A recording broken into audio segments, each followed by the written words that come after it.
Admit it, 25 years have passed since you first heard that song and you still have no idea what they're saying. But then you found out The Lion King was being remade into an epic live-action movie and you found yourself singing it all over again. Here's what we know about The Lion King so far. Unless you've been living under a rock in the Sahara Desert, surrounded only by lions, meerkats, and warthogs, you've probably noticed that live-action remakes of Disney classics are all the rage. Since 2014, the studio has been reinventing these animated classics at a steady clip, roughly one a year. 2019 will welcome 4 to theaters, and none more cinematically ambitious than The Lion King.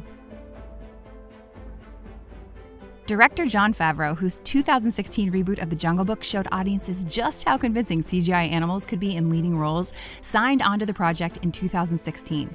In February 2017, it was announced that Donald Glover, aka Childish Gambino, aka that guy who seems to be in everything cool, would voice the lead role of Simba, Matthew Broderick's character in the 1994 original. Give me one good reason why I shouldn't rip you apart. Then came the March announcement that Jon Favreau would do anything to accommodate Beyoncé if she'd be willing to lend her voice to the role of Nala. But it wasn't until November 1st that her role was made official.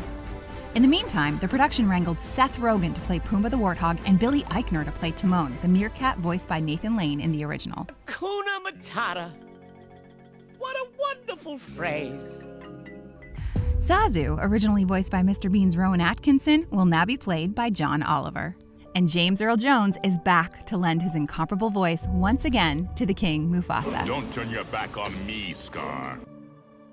How do you follow a soundtrack that went certified diamond, which is 10 times platinum, in 1994? You get Elton John to work his magic again. Last November, the legendary artist announced he would rework his original musical compositions for the movie before his retirement, with Beyoncé's help.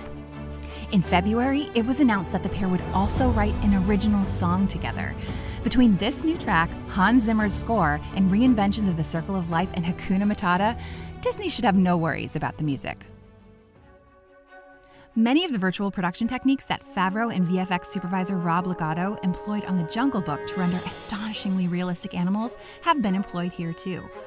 This remake is being called live action, but that isn't entirely accurate since they didn't film real people or animals.